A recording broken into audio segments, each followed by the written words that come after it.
Edward Said was born in Jerusalem and educated in Egypt and then the United States, where he's been teaching English and comparative literature ever since. His most influential book, Orientalism, argues that the East is a European invention, an artificial device that's enabled Europeans to worship an idealized Orient at the same time as plundering, slaughtering, and displacing its peoples. It's a predicament that Said has lived out in his own experience. He's a Palestinian, and at considerable personal risk, he's spoken out for the Palestinian cause, even while his intellectual work has continued to explore the limitations of the very idea of national identity. You wrote somewhere that Palestinian experience is so fragmented that classical concepts don't apply to it. What about the concept of rights? Well, we are in the unique position of being a people whose enemies say that we don't exist. So for us, the concept of rights means the right to exist as a people, as a collective whole body, rather than as a collection of refugees, stateless people, citizens of other countries. So it has, in a certain sense, it has the most urgent meaning for us, since from the beginning of our struggle against the Zionist movement and against then later Israel, our principal goal is to get to step one. We are still a long way from national rights. And in the current climate of peace talks and all the so-called peace process that the Americans speak about, there is no phrase signaled by the Americans or the Israelis that suggests that we have self-determination or national rights. So we're very much at the starting post. You talk about national rights and self-determination, but is a nation really a self that ought to have rights to determination?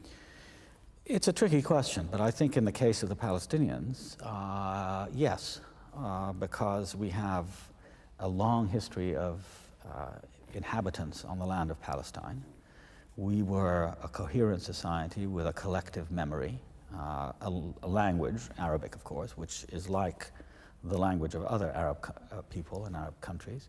Ours is a distinctive brand of Arabic. We had sent members to represent us to the Ottoman Parliament in the 1870s. And part of the battle, the intellectual and cultural battle that we've had to fight since the beginning of this, or the 20th century, has been to show that we are a people.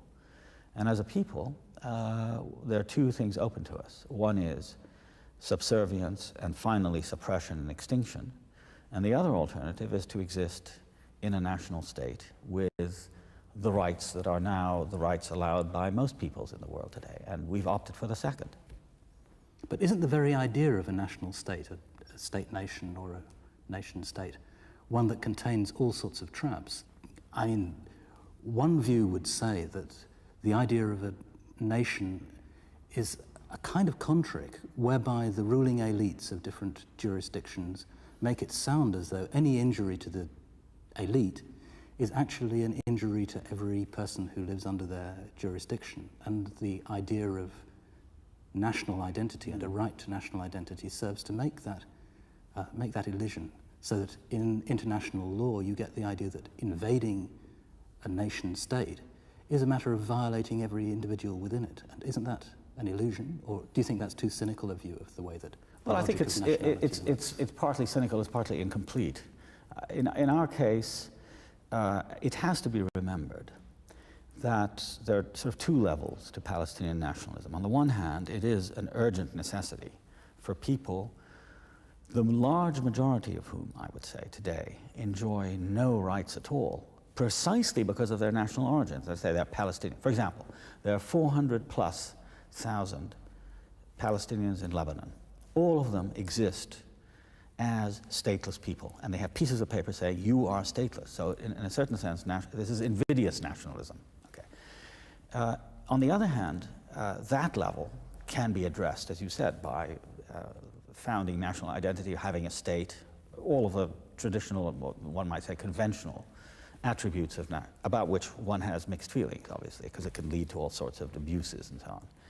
But the other level for the Palestinians is, which is the more important one as far as I'm concerned, is that the Palestinian struggle in the Middle East in particular, in the Arab world and with regard to Israel, is a vanguard struggle in that it is a secular struggle in a part of the world where religious nationalism is very, very, very powerful. I mean, the nationalism of Islam in places like Iran, Algeria now, Jordan, Jewish nationalism, as the right wing in Israel, which has dominated Israeli life for the last 20 years, is an example of that. And Christian fundamentalist nationalism, as in Lebanon. So we are different. We're not a religious movement. We're a national movement for democratic rights.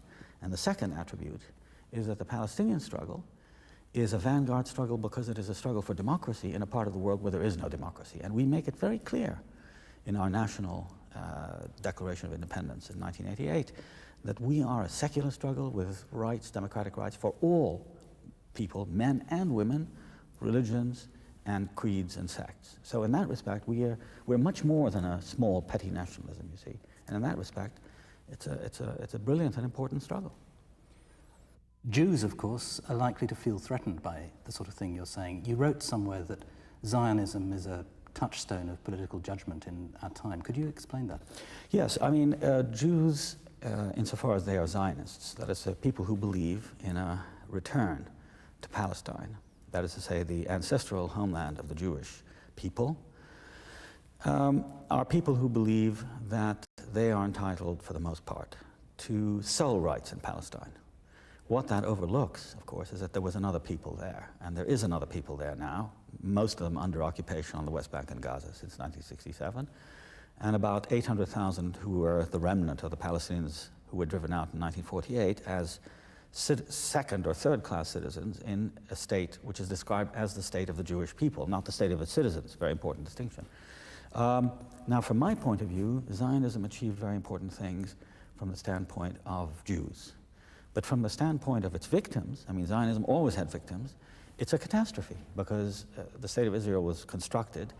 I mean, it's a conflict, if you like, of tragedies. On the one hand, here were the remnant of the Jewish people who were massacred in Europe by Western anti-Semites. Coming to Palestine, they had come before the World War, but the state of Israel becomes the state of the survivors, and the construction of the state was on the ruins of our society. And it's not a metaphor, because I remember, I was a boy, I grew up in Palestine.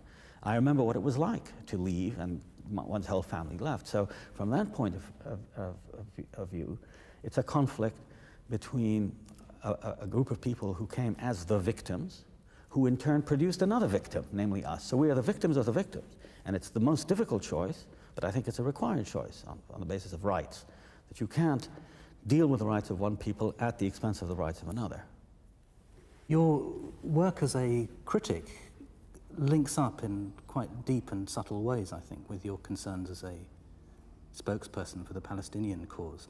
And I'm thinking particularly of the fact that a theme in a lot of your criticism is space and geography. I think one could say that for a lot of previous criticism, the main theme had been time and history, but you changed that, or perhaps you and Raymond Williams would be mainly responsible for that. Well, you know, this isn't to say that if you're interested in geography, space, territory, you're not also interested in history. I'm really interested in the interaction between the two. But it's to give primacy to geography, because it seems to me that the history of the last 300 years is in fact world history. And it's a globalized history. And what makes it intelligible, or one of the main things that makes it intelligible, is the struggle over territory. I mean, by 1918, 85% of the world was under the domination of a handful of states in Europe and America. And since that time, I mean, I think one can understand the cultural and historical experience of the period after World War II as the struggle to get back territory that had been taken from people of color in the colonized world. So that's why it's terribly important to me. I mean, I see my own history and the history of my people as a function of that struggle over territory. And it was always territory, the interesting thing. It was never territory taken for the sake of territory. It was never, you know, you didn't just simply go there and just say, well, I like this, I'm going to take it. There was always, I'm interested in the antecedent justification, you know. I mean, Australia is perfect for England because it's so far away, it's the Antipodes. We can put all of our unwanted populations, the felons, down there. America is the promised land, so they go there and they colonize it because it's a new Eden. Palestine was the country of the reclaimed promised land for the Jews. But what always happens is a conflict of these justifications with the, you might say, the bodies, the realities of the people there. And therefore it's a struggle over geography, but also over justification and philosophy and epistemology. Whose land is it? Is it the right of the people who live there? I mean, for example, in the case of Palestine, one of the main arguments in early Zionist writing, and not only early Zionist, but early European writing about Palestine in the 20th century, was that it was uninhabited, or if it was inhabited, it was a land full of neglect, which was a similar argument used by French settlers in North Africa when they took Algeria. You know, it was an empty land.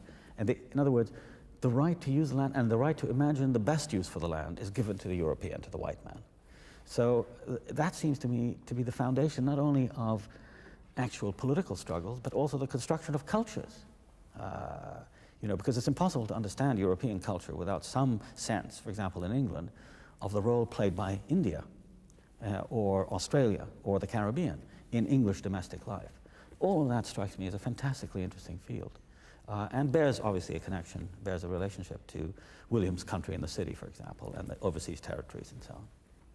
You talked about epistemology, and certainly in your work on the geography of imperialism, the leading theme, I think, is the idea that the East was constructed as a mystery which it took the West to know about. And there's a curious way in which your work on that subject has been caught up in the logic which it itself detonated.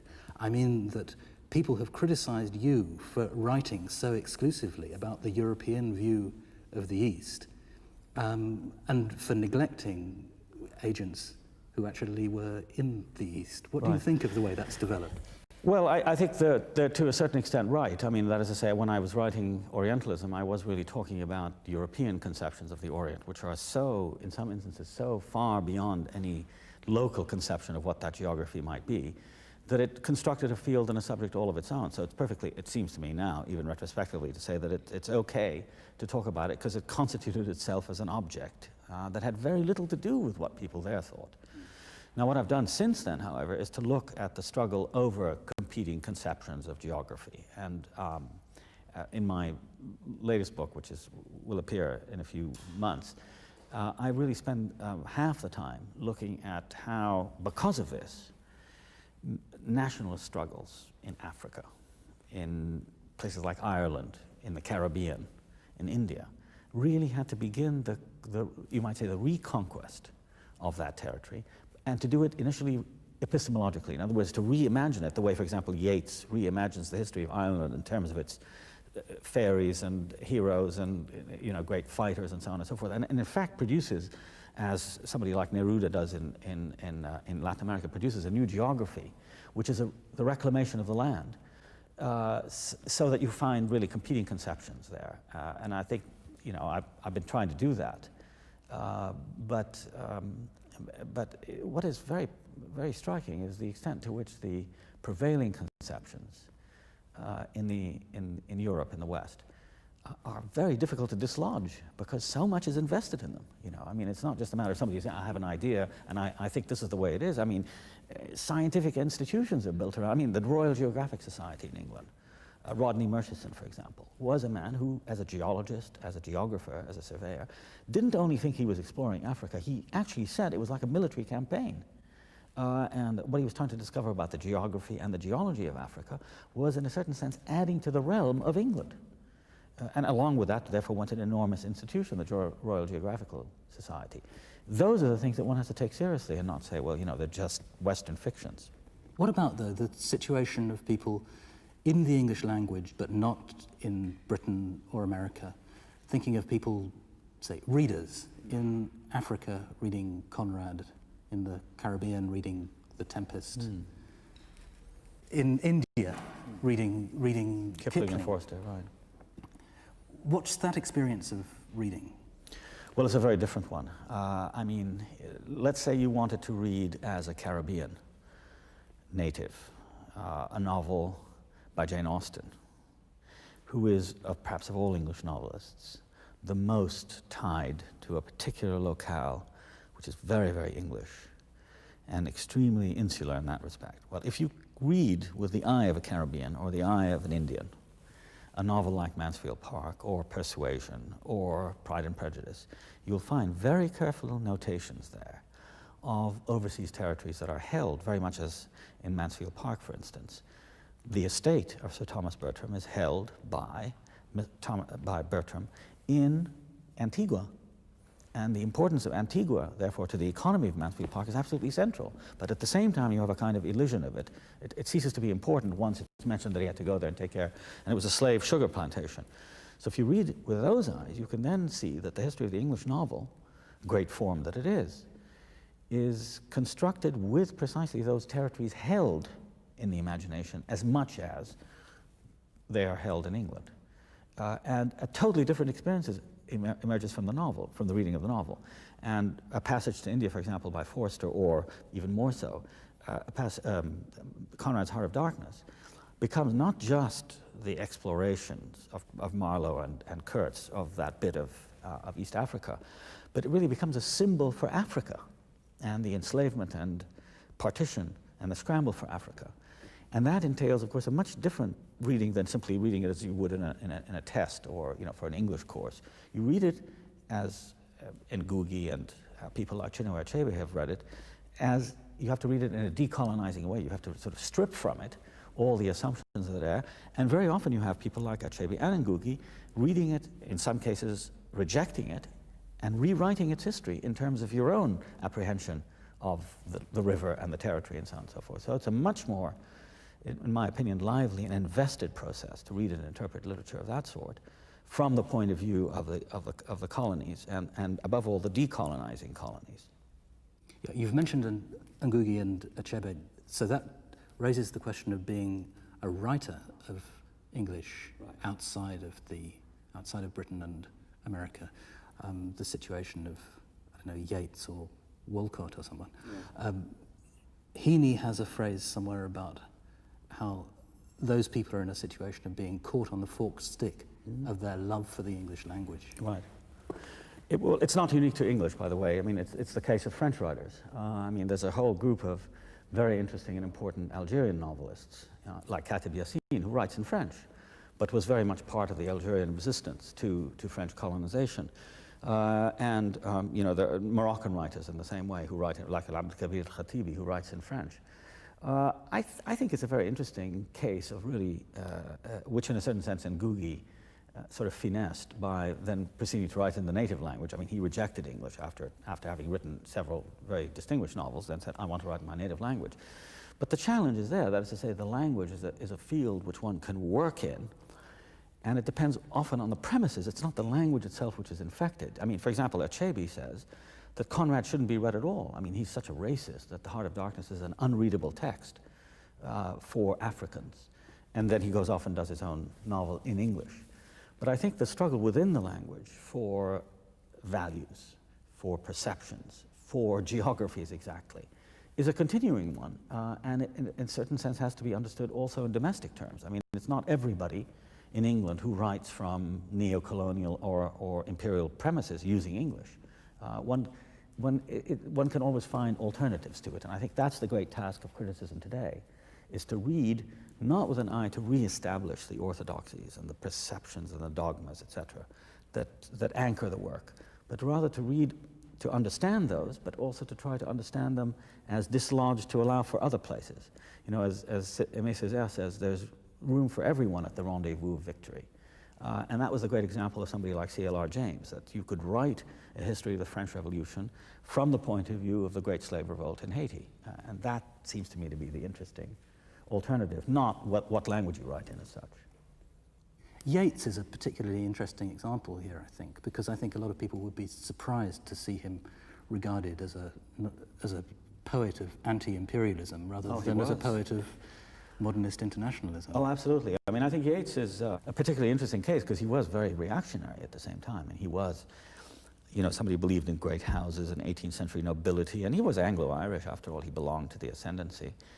But in a certain sense, Yeats was a national poet, and he was one of the people who forged precisely this decolonizing imagination that gave rise to the Irish Renaissance and continues today. So I think it's possible to see Yeats in two ways. On the one hand, as a man who slid off at the end of his life into a kind of terribly reactionary, even fascist politics, but whose poetry, particularly up through the Tower, and even after that in the 20s, was really the nationalist poetry that I think can be seen as, in other words, in the Irish context, he became a reactionary.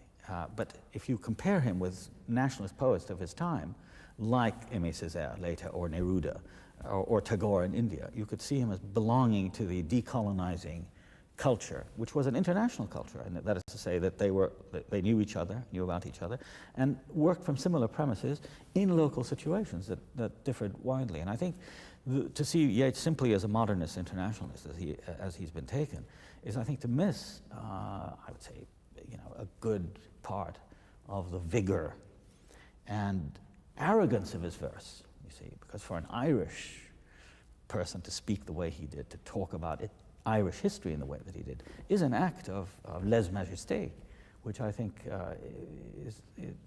whose force is undeniable.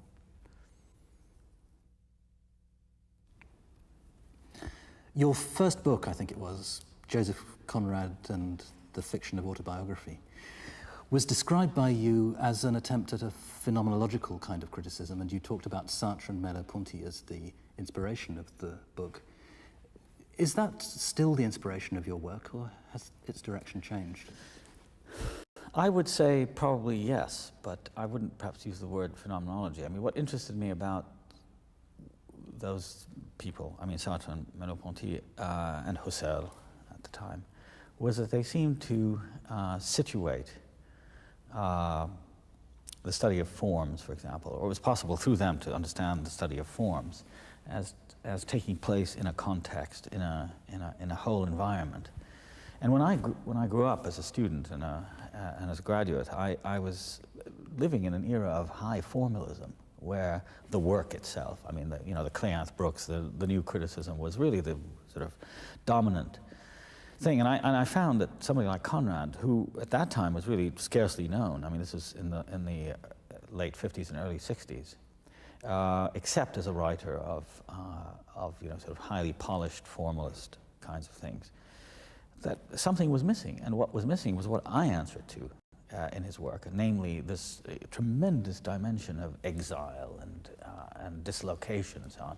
And there was a vocabulary at hand in the works of the phenomenologists and existentialists, and I've made use of it, shamelessly exploited it to be able to look at Conrad in that way. And it was a study really of Conrad's life in his work, but not as sort of anecdotal events that he had been to Africa, he had been to Borneo, and put that in a story and so on, but rather that he was always trying to reconstruct his experience in a whole way, in forms that would yield to insight and investigation and analysis, usually unsuccessfully. I mean, Conrad's own unsuccessful attempts to get to the bottom. So I found that very stimulating. And in a certain sense, I've gone on to try to do that. That is to say, to try and see works in a situation or a context. I mean, situation, in the Sartrean sense, remains very important to me, but all the heavy jargonistic and sort of metaphysical language that goes along with it is now, for me, sort of it's irrelevant in a way. One of the themes in the Conrad book is Conrad's total expatriation, I think you say, his separation, the way that he tried to relate himself only very artificially to the tradition of novel writing in English, because he was a well-travelled Pole and all of that. Who knew French. And it seemed to me that that theme is taken up really in your work of the 70s on beginnings, which, if I understand it correctly, is a sort of definition of what modernism means, which is defined in terms of having beginnings rather than origins, of situating yourself in relation to tradition by adjacency rather than by continuity. Do you still think that idea of a break with tradition is adequate as a characterization of modernism? Well, it's a break with tradition up to a point. I mean, I think it is an accurate definition of it. In that something cataclysmic happened, right? And in the case of modernism, it was probably the First World War, changes in the sort of economic and political topography of Europe, a number of things. Later on, in my current work, I have a new theory of modernism that accommodates itself to precisely this, that one of the things that is directly involved in the creation of what we call European modernism, that would include people like Joyce and Eliot and Thomas Mann and Proust and all the rest of it, is in fact the crisis in the imperial world. I mean, one has a sense at the horizon of their work that there's some disturbance at the peripheries, which is having an effect like the plague and Death in Venice, for example, which comes from the East, becomes the metaphor for the change in Europe, that it can no longer exist in its own structure. And therefore, what the writer has to do is to reconstruct. You see, it's a break with tradition, but an attempt, sometimes a desperate attempt, as in the case of Eliot, to rebuild. And that's why the metaphor for me, the great metaphorical figure for me, was provided by Vico in The New Science, in that book on beginnings, where Vico is the great theorist of self-invention. And the figure he uses, you recall, is that there's a big flood, and after the flood, men are left lying around, the great giants. And in order to live as human beings, they make the choice to construct societies. They construct marriage, religion, civil institutions, and that becomes the metaphor for the new world that he talks about in The New Science. And I saw that as inspiring the onset of European modernism. But underlying that for me, you see, was the '67 war in the Middle East, which was a great crisis in my own life. I had spent most of my time. My family was in the Middle East. I had gone to America as a student by myself. And I had more or less, lived as much as possible a life as a student and then later as a scholar in America without reference, really, professionally or even emotionally, to this world that I left behind, which was shattered in 1967. The rest of Palestine was destroyed and taken over by the Israelis. The Arab world, as I had known it, grown up in it, was completely changed. And this then was you might say, the autobiographical impetus to rethink the whole question of what it means to start again, to begin. And it involved acts of choice and acts of designation rather than things that come from heaven. That's why the emphasis on the secular is so great, as far as I'm concerned. So it's a congerie of things, a number of things working at the same time.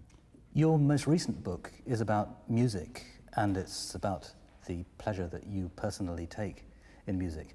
Well, it's a curious combination in a way, because it contains a lot of discussion of a kind that people would have expected in a book by Sa'id. That's to say, it talks about the development of the institutions of Western classical music, the definition of Western classical music versus the East, and the rise of the cult of soloists and celebrities and solitary listening and the influence of the technologies of reproduction and all of that. But in the midst of that, there is an emphasis on pleasure of a kind that people wouldn't quite have expected. Is this a new development in your work? I shouldn't like to think so. No, I mean, it's been there all along.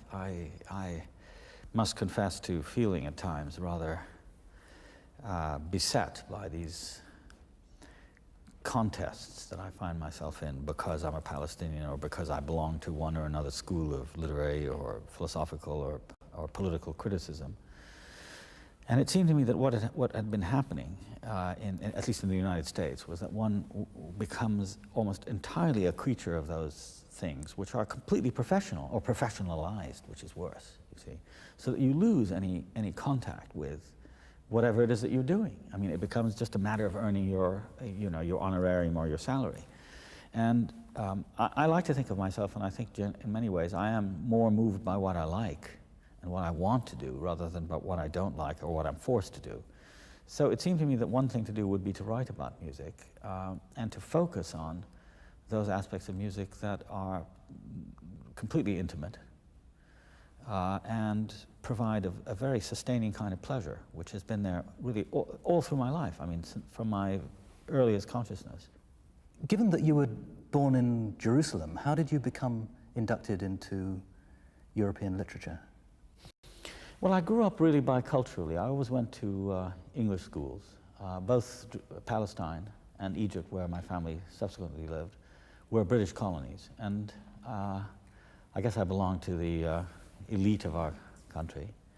And we were sent to British schools.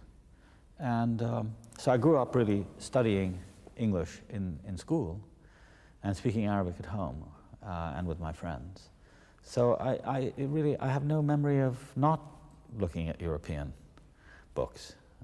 It's really been a very, very steady all my life. But I always felt that I wasn't European at the same time. I mean, it was sort of, perhaps it was the schools I went to that made me feel that, because they were always English teachers and mostly Arab boys. I went to boys' schools. One felt sort of excluded, and that being educated in the language and the literature was a process of trying unsuccessfully to acculturate to it. One was always found wanting. Would it be facile to say that it was an easy assimilation to make, because so much modernist European literature is about exile and displacement, and so you were exiled and displaced, so it was your literature? I wasn't always exiled and displaced. I mean, I always felt slightly divided, because I come from a Christian minority, and within that minority in Palestine, we were about 10% of the Arab population of Palestine, which was mostly Muslim. And then within that Christian minority, we were a Protestant minority, even smaller. So there was always a sense of being slightly skewed, off to from the center. And then the fact that I went to these schools and got to be good at speaking English and writing English and French and so on, was added to the peculiarity of the whole thing. So in a certain sense, I felt peculiar, and this literature seemed to resonate with what I felt. Although not all of it seems that way, but certainly modern literature does, yes. And that's what I was most interested in. I never really felt completely at home in earlier periods of literature. When I was getting my professional degrees, as a scholar of literature, I loved the 18th century, but it seemed like almost studying a foreign culture, whereas the 20th century, particularly with these expatriate figures and wanderers like Joyce and so on, was much closer to me. People with a taste for periodization, or even a mania for periodization, tell us that modernism is over and we're now in the epoch of postmodernism. What do you think of that? I suppose it's true to people who think exclusively in terms of America and advertising culture and the media and pastiche and that sort of thing.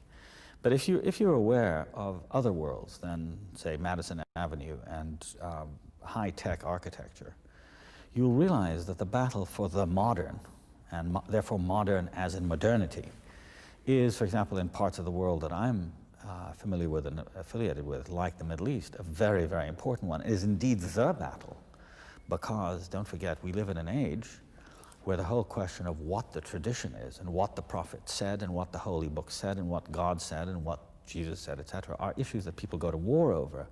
And as in the case of Salman Rushdie, who was sort of condemned to death for what he wrote, that is for us the battle over what the modern is and the interpretation of the past is. It's very, very, very important in our part of in the Arab and Islamic world. There is a school of writers, of poets, of essayists, of intellectuals who are fighting a battle for the right to be modern, you see, because our history is governed by turath, or heritage. But the question is, who designates what the heritage is? That's the problem. So for us, the crisis of modernism and modernity is the crisis over authority and the right of the individual and the writer and the thinker to express himself or herself. It's also the battle for women's rights. So, the whole question of postmodernism to us is an interesting it's a Candidian kind of question in the West. But for us, modernism as in modernity is the issue of moment. I've noticed that in several contexts recently, you've described yourself as being on the conservative side in certain debates. And I think you're talking particularly about cultural debates in the United States, about the authority of the canon. Right. And one of the ways in which this has been formulated is in terms of the idea of political correctness, PC, very much, I think, an American phenomenon. Totally.